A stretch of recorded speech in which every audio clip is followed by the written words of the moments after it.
Hello everyone, welcome back to Microorganisms, Friends and Foe, chapter 2nd in class 8, and we are on our third lecture. So yesterday we did tell vaccine, आज इसको आगे continue करते हैं. आज हम बात करेंगे कि माइक्रो ऑर्गेनिजम्स सॉइल फर्टिलिटी में कैसे इम्प्रूवमेंट लेके आते हैं. तो कुछ बैक्टीरियाज ऐसे हैं जो नाइट्रोजन को फिक्स करने का काम करते हैं. फिक्स का मतलब है जो एटमॉस्फेरिक नाइट्रोजन है वो हम डायरेक्टली यूज नहीं कर सकते. प्लांट्स और एनिमल्स इसको डायरेक्टली यूज नहीं कर सकते. तो in order for plants and animals to use them, this nitrogen present in atmosphere has to be converted into nitrogenous compounds that are easily absorbed by soil. और ऐसा करने से जब ये सॉइल में मिक्स हो जाता है नाइट्रोजन तो उसकी फर्टिलिटी को इंक्रीज कर देता है. तो कुछ बैक्टीरियाज ऐसे होते हैं जो इसमें हेल्प करते हैं, कुछ माइक्रो ऑर्गेनिज्म ऐसे हैं जो इसमें हेल्प करते हैं, और इन माइक्रो ऑर्गेनिजम्स को बोला जाता है biological nitrogen fixers. We call these as biological nitrogen fixers, and examples of these are cyanobacteria, which is also known as blue green algae, and rhizobium. So these are the two bacteria that help us in improving the soil fertility by fixing the atmospheric nitrogen and changing it into nitrogenous compounds absorbed by soil. So next is cleaning the environment. So there is a lot of organic waste, including vegetable peels, remains of dead animals, then faces, animal and human faces. इन सबको they are broken down, इन सबको break कर देते हैं. कौन? Micro organisms. किस में break करते हैं? Into harmless and usable substances. ये कौन से हार्मलेस और यूजेबल सब्सटेंसेस हैं जो सॉइल में एब्जॉर्ब भी हो जाते हैं एज वेल एज ह्यूमस का कंटेंट भी इंप्रूव करते हैं. साइड बाय साइड ये जो टॉक्सिन्स हैं जो इन वेजिटेबल पील्स में से और रिमेन्स ऑफ डेड एनिमल्स में से और एनिमल फेसेस में से जो रिलीज होते हैं उन टॉक्सिन्स को भी यूजेबल सब्सटेंस में चेंज कर देते हैं. तो these simple substances are then absorbed in the soil in form of manure. Soil इनको किस फॉर्म में एब्जॉर्ब करता है? Manure. And we know that manure is used to improve the fertility of the soil. Then the nutrients released by decomposition of plant and animal waste can be used by plants again. अगर वो manure बन के soil में add होगा तो जब plants की growth हो रही होगी तो प्लांट्स उन सेम मैन्योर को यूटिलाइज कर सकता है अपनी ग्रोथ के लिए. और जो माइक्रो ऑर्गेनिजम्स यूज होते हैं डिग्रेड करने के लिए, ये हार्मफुल और स्मेली सब्सटेंसेस, ये एनवायरनमेंट को क्लीन भी करते हैं. इसलिए हम बोलते हैं क्लीनिंग द एनवायरनमेंट. एक बार फिर से देख लो, जितना भी ऑर्गेनिक वेस्ट है बेटा, जैसे वेजिटेबल पील हो गया, रिमेन्स ऑफ डेड एनिमल्स हो गए, एनिमल फेसेस हो गए, इन सबको ब्रेक किया जाता है किसमें? हार्मलेस और यूजेबल सब्सटेंसेस में with the help of a bacteria. और इन सिंपल सब्सटेंसेस को सॉइल फिर से एब्जॉर्ब कर लेता है in the form of manure. ये जो न्यूट्रिएंट्स रिलीज होते हैं decomposition of plant and animal waste, ये प्लांट दोबारा यूटिलाइज कर लेता है अपनी ग्रोथ के लिए. और ये जो माइक्रो ऑर्गेनिजम्स है जो डिग्रेड करते हैं हार्मफुल और स्मेली सब्सटेंसेस को, ये एटमॉस्फेयर को क्लीन भी कर देते हैं ताकि किसी भी तरह का कोई टॉक्सिन ना रह जाए. क्लियर है इतना? आगे बढ़े, चलो आगे चैप्टर पे. अब हम नेक्स्ट देखेंगे. नेक्स्ट क्या है? Harmful micro organisms. अभी तक हमने देखा माइक्रो ऑर्गेनिजम्स और उसके यूजर्स. अब हम इसका सेकंड साइड भी देखेंगे which is harmful effects of micro organism. तो harmful effects of micro organisms पे आते हैं. माइक्रोब्स हमारे लिए हार्मफुल भी हैं बहुत सारे तरीकों से. ये मैंने बताया तो ऑलरेडी कि ह्यूमंस को भी नुकसान पहुंचाते हैं, प्लांट्स को भी नुकसान पहुंचाते हैं, एज वेल एज एनिमल्स के लिए भी हार्मफुल होते हैं. तो माइक्रो ऑर्गेनिजम्स किस तरह से ह्यूमन को अफेक्ट करते हैं, चलो इसके ऊपर नजर डालते हैं. तो to begin with we are looking at pathogens. What are pathogens? Pathogens are disease causing microorganisms. So all those microorganisms that are responsible for causing diseases in humans, we call them as, इनको हम कैसे बुलाते हैं? We call them as pathogens. And then we have communicable diseases, microbial diseases that can spread from an infected person to a healthy person through air, water, food or physical contact are known as communicable diseases. So there are some diseases, for example common cold, that can spread from one unhealthy person to a healthy person by air, ठीक है, और by physical contact. तो इन तरह के diseases को हम क्या बोलते हैं? Communicable diseases. इन तरह के डिजीज के एग्जांपल क्या हैं? Then we have cholera, common cold, chicken pox and tuberculosis. ये वो डिजीजेस हैं जो कम्युनिकेबल डिजीजेस हैं, जो एक पर्सन से दूसरे पर्सन के पास स्प्रेड हो सकते हैं। हमने देख ही लिया इनके स्प्रेड होने के लिए इनको एक मीडियम चाहिए होता है, तो मीडियम इनमें से क्या बन सकता है, इनमें से कोई भी वो मीडियम बन सकता है बेटा, air, water, food, physical contact, so these are all mediums, ठीक है ना, एयर हो गया, वाटर हो गया, so these are all mediums, they behave as medium, ठीक है। आगे चलते हैं, तो हमने देखा, अब हम आगे बात करें इस चैप्टर में, तो आएगा अब फॉलोइंग एक बार चीज़ों पर नजर डालते हैं। अगर कोई पर्सन है जिस सफरिंग फ्रॉम कॉमन कोल्ड, जिसको कॉमन कोल्ड हो रखा है, अगर वो स्नीज करता है यानी छींक मारता है, तो fine droplets of moisture carrying thousands of viruses are spread in the air. तो मॉइस्चर वाले ड्रॉपलेट्स आ जाएंगे जिसमें वो जो कॉमन कोल्ड का वायरस था वो भी उन मॉइस्चर वाले ड्रॉपलेट्स के थ्रू एयर में सस्पेंड हो जाएगा। और अगर कोई आसपास कोई हेल्दी पर्सन है, जब वो इन मॉइस्चर को इनहेल करेगा, द वायरस में enter the body of a healthy person while breathing and cause infection. अगर उसने उस एयर को इनहेल किया तो मॉइस्चर जिसके अंदर बहुत सारे वायरसेस थे उसकी बॉडी में एंटर करेगा और उसको भी इन्फेक्शन हो जाएगा। कैरियर्स क्या होते हैं? So apart from these mediums, there are some insects and animals that act as a carrier of these diseases causing microbes. Example के लिए fly. Fly क्या होती है? Common house fly, मक्खी. It sits on garbage and animal waste. Then pathogens जो होते हैं, ये disease causing microorganism होते हैं waste पे. They stick to their bodies. किसकी bodies पे? Fly की bodies पे, पैरों पे चिपक जाते हैं. Then when these flies sit on uncovered food, they may transfer the pathogens. तो अगर uncovered food पे वो मक्खी आके बैठ गई है, तो जिस गंद में वो मक्खी बैठी थी उसने वहां से पैथोजेंस लिए और हमारे फूड में उसको रिलीज कर दिया. So whosoever concerned person eats the contaminated food becomes sick. तो वो बीमार हो जाता है, ठीक है। तो कभी भी अगर आपको इस तरह की बीमारियों से बचना है, so you have to make sure of some things which are things to remember while eating food. Keep the food covered and avoid eating uncovered food. सबसे पहले तो हमें ध्यान रखना है कि हम जो खाना खा रहे हैं वो हमेशा covered हो, और uncovered food अगर हमें खाने को मिले उसे हमें खाना avoid ही करना चाहिए. So you have to make sure that our food is always covered. Then अगर carriers की बात करें, so there are some organisms that we'll be talking about. For example, female Anopheles mosquito carries the parasite of malaria, which is Plasmodium. Female Anopheles mosquito carry करता है Plasmodium को. Plasmodium is a protozoa. तो ये यहाँ पे carrier female Anopheles mosquito, क्योंकि इस pathogen को कैरी कर रहा है जो ह्यूमन बॉडी में डिजीज कॉज करता है, तो इसलिए हम इस फीमेल एनोफिलिस मॉस्किटो को यहाँ पर क्या बोलेंगे, that it is working as a carrier. Then female Aedes mosquito acts as a carrier of dengue. Dengue is caused by flavivirus. तो फीमेल एडीज मॉस्किटो किसके कैरियर का काम करता है? डेंगू का. फ्लेवीवायरस को वो कैरी करता है, और जब वो एक हेल्दी पर्सन के टच में आता है, उसको बाइट करता है, तो वो सेम सब्सटेंस इसके अंदर उस वायरस को रिलीज कर देता है और उस वायरस से फिर वो बीमार हो जाता है healthy person. So both of these are working here as a carriers, female Anopheles mosquito as well as female Aedes mosquito. Then we have prevention of disease from mosquito. तो इनसे कैसे बचा जाए?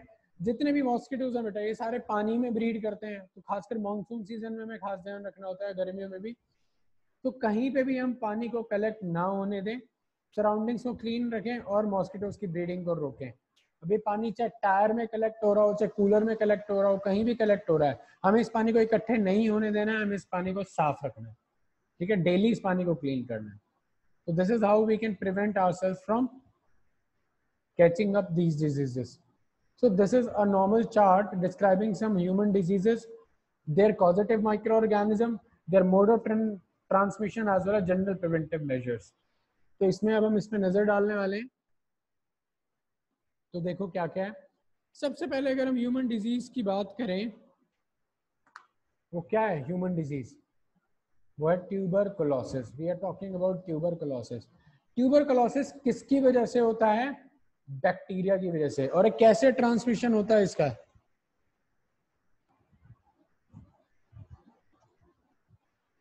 एक minute शाग्निक. So we are again once again looking at common human diseases, their mode of transmission as well as preventive measures. So first human disease is tuberculosis. It is caused by bacteria, mode of transmission is air. ये bacteria किसके through travel करता है? Air के through. ठीक है, preventive measure सबके same है, चारों के तो हम बाद में कवर करेंगे। Then we talk about measles. तो measles is caused by a virus. इसका भी मोड ऑफ ट्रांसमिशन क्या होता है? Air. Again it is also transmitted from one person to another by air. When we were talking about tuberculosis, which is caused by bacteria, it is also transferred from one unhealthy person to a healthy person by air. Then we are talking about chickenpox. Chickenpox is caused by a virus, and this can be transmitted from an unhealthy person to a healthy person by air or physical contact. Okay, then we're talking about polio. Polio is again a virus, and it can be caused by two mode of transmissions. One is air and another one is water. तो अब इनके case में कुछ general preventive measure देखने हैं जिससे हम when we are talking about tuberculosis, ठीक है, then measles, then chickenpox, then polio, चारों से बच सकें। तो पहला क्या है? पहला हमें जिस पे ध्यान देखना है वो है कि पेशेंट को कंप्लीट आइसोलेशन में रखा जाए। आइसोलेशन का मतलब है you have to separate the patient from the entire family members. ठीक है, देन उसके कपड़े और उसकी जो पर्सनल बिलोंगिंग्स हैं उनको भी अदर कर दो, ताकि उसके अलावा और कोई भी इंसान उसकी पर्सनल चीजों को यूज ना करे। और अगर उसकी सूटेबल एज है तो उसको वैक्सीन प्रोवाइड करो। Is this clear? एक बार फिर से देख लेते हैं।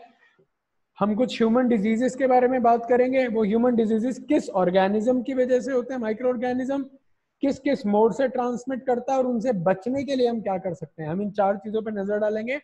First one is tuberculosis. It is caused by a bacteria. Mode of transmission is air. Then we have measles. Measles is caused by a virus. Mode of transmission is air. Then we have chickenpox. Chickenpox is caused by a virus. Mode of transmission is air or contact. It can be physical, directly or indirectly. Then we have polio. Polio is again caused by a virus, and the contact can be and the mode of transmissions can be air as well as water. इससे बचने के लिए general preventive measures क्या हैं? Patient को complete isolation में रखा जाए, पहला। दूसरा, उसके पर्सनल बिलोंगिंग्स को दूसरों से अलग कर दिया जाए। तीसरा, अगर सूटेबल एज है तो उसको वैक्सीन दी जाए। Then next that we'll be talking about is next human disease that we talk about is cholera. Cholera is caused by bacteria. अभी तक हमने देखे वो मोड ऑफ ट्रांसमिशन वाले जिनका एयर था। Air was common to all. Now will be looking at water. ठीक है, so cholera is caused by bacteria and the mode of transmission is water or unhealthy food. Next is typhoid. Typhoid is again caused by bacteria and the mode of transmission is water only. तो अगर गंदा पानी आप पीते हैं, untreated पानी पीते हैं, तो उसकी वजह से आपको टाइफाइड भी हो सकता है एज वेल एज कॉलेरा भी हो सकता है।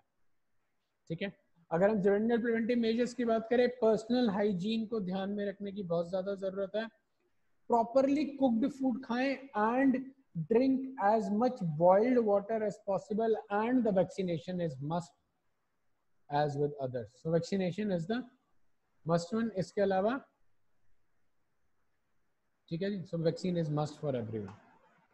ठीक है, हमने देखे पहले एयर वाले, फिर हमने देखा वाटर वाले। अब एक बार और एक और पे नजर डालते हैं। Now we talk about this, which is hepatitis A. The name of the disease is hepatitis A. It is caused by a virus. The mode of transmission for this virus is water. So the preventive measures that we can use in order to avoid this disease is drink boiled water as well as have proper vaccination. If you are at a certain age, you must go for the vaccination in order to prevent yourself or secure yourself from hepatitis A. Then the last one we have in our list is malaria. So malaria is again, as I've already told you, the causative microorganism for malaria is protozoa. So protozoa is Plasmodium.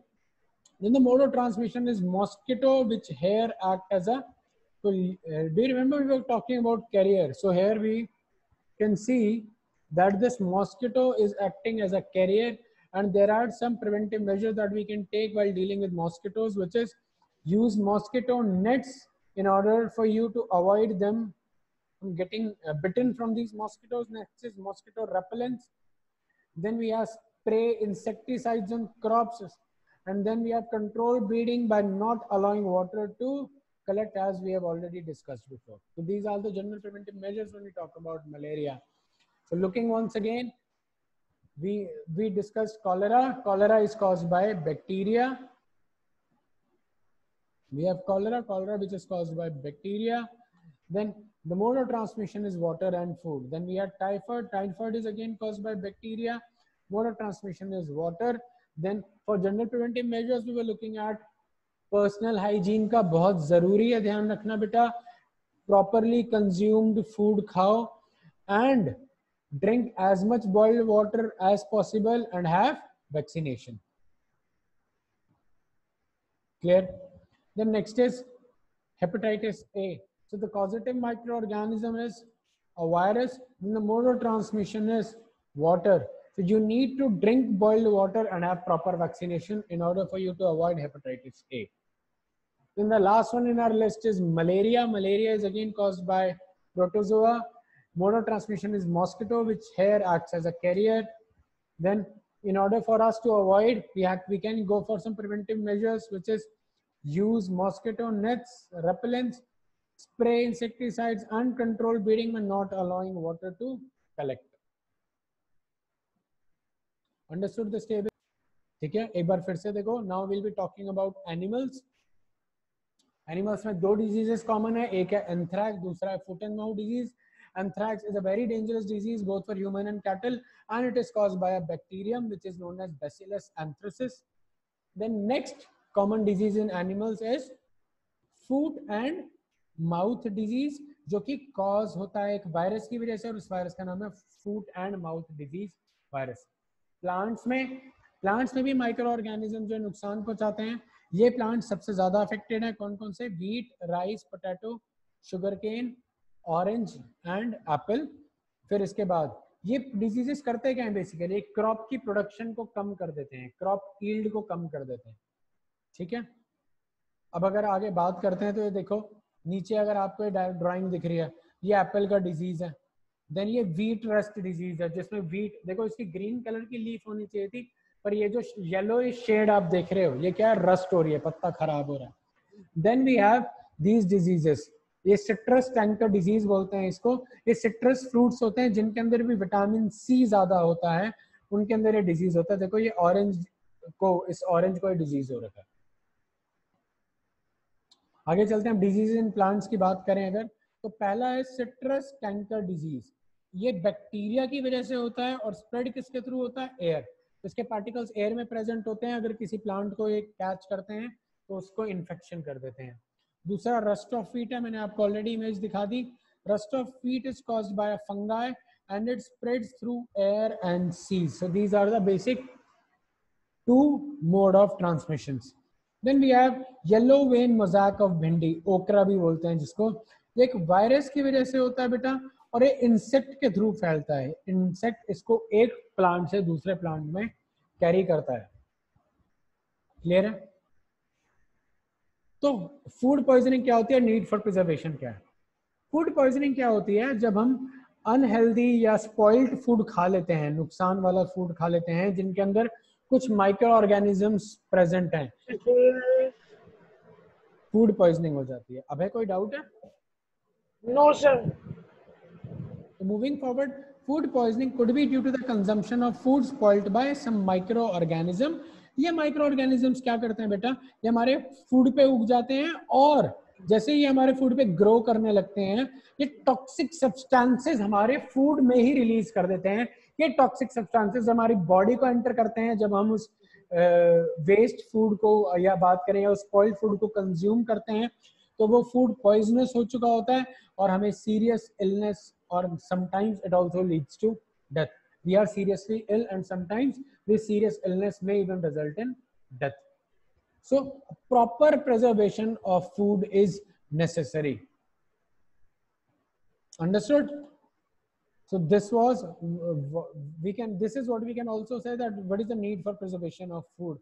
हमें food इसलिए भी करना preserve करना जरूरी है कि अगर वो फूड पॉइजनस हो गया, माइक्रो ऑर्गेनिज्म उसमें ग्रो कर गए और उन्होंने अगर टॉक्सिक सब्सटेंसेस रिलीज कर दे, तो वो फूड इतना खतरनाक हो जाएगा कि हमारी बॉडी को बहुत ज्यादा नुकसान कर सकता है, हमें बहुत बीमार कर सकता है, and in some cases it may even result in death. So there is a proper need for us to have food preservation. It is very, very necessary.